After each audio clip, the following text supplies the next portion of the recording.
And Earl, yeah, with now in your second season, and when we talked with you last year, you pretty much had to hit the ground running. How much different is it to be able to get that first year out of your way and have a full off season to kind of get everything organized?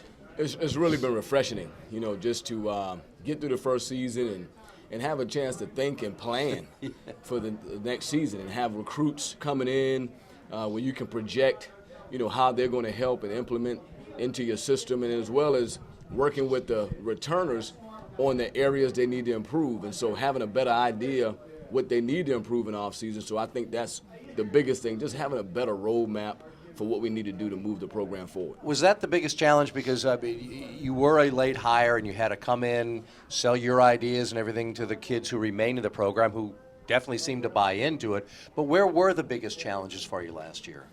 Well, I would say, obviously just like you said, coming in and taking over a program where you didn't recruit any of the players. And so from day one, you're really trying to sell the system. You're trying to get these guys to have buy-in to what we're trying to do.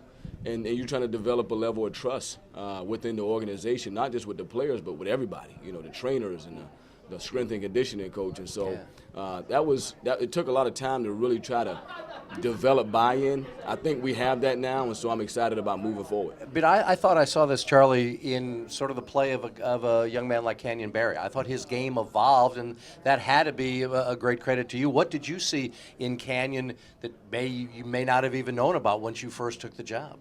Well, when I got the job, the first thing I said about Canyon Barry, I said, hey, if I was Michelangelo, then I would be looking at him as a piece of rock, and I gotta unleash. The angel is already in the stone. I gotta unleash it. So I think that he's a very talented player. He's come from great pedigree. His confidence has really risen, and I think he's gonna be a fantastic player.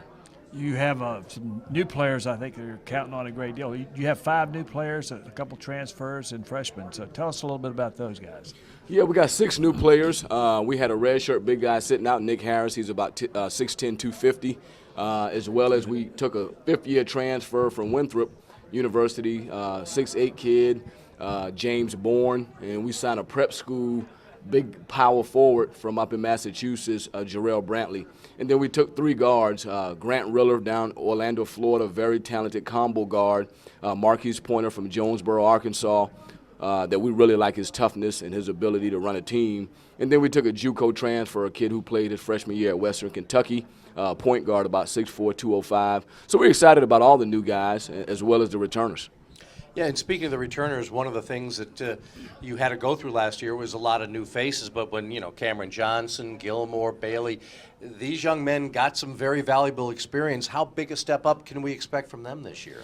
Well, when I got the job, I never anticipated starting 2 freshmen every game. Donovan Gilmore, he started just about every game, and then as well as Cameron Johnson, he played 27 minutes a game. I didn't expect that. I didn't anticipate that.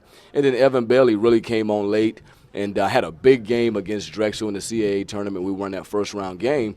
And so those guys really grew up quick, and I'm excited about their maturity and what they can do in year 2.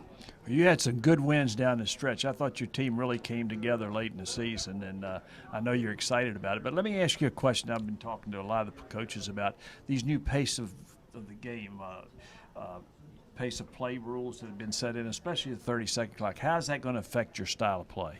I don't think it's going to affect much at all. I mean, I think the style that we play is a very winning style based on my experiences and being in the system.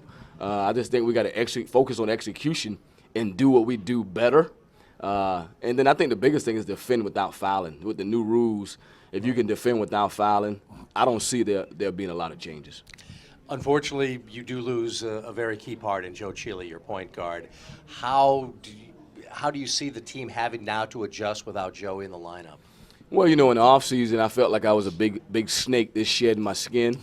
And so, but then I had it figured out coming into the fall. And then when that injury happened, I went back into that shedding skin mode, trying to figure out, hey, we got to change a few things here. But, the point guards that we have, Peyton Halsey, again, he did it at Western Kentucky. So he's been in games at Southern Illinois and Wichita State. He did it as a freshman, played 14 minutes a game. And then, Grant Riller and Marquise Pointer, those fantastic players. We really like them. So I feel good about those guys having some insulation to recover from Joe's loss, but, we can't downplay the significance of Joe because, again, he played last year. He played a lot of minutes. He understood the system. He understood the CAA. But I'm excited that those young guys, as well as the transfer, can step up and do some special things. How was it coming back home? It was great coming back home.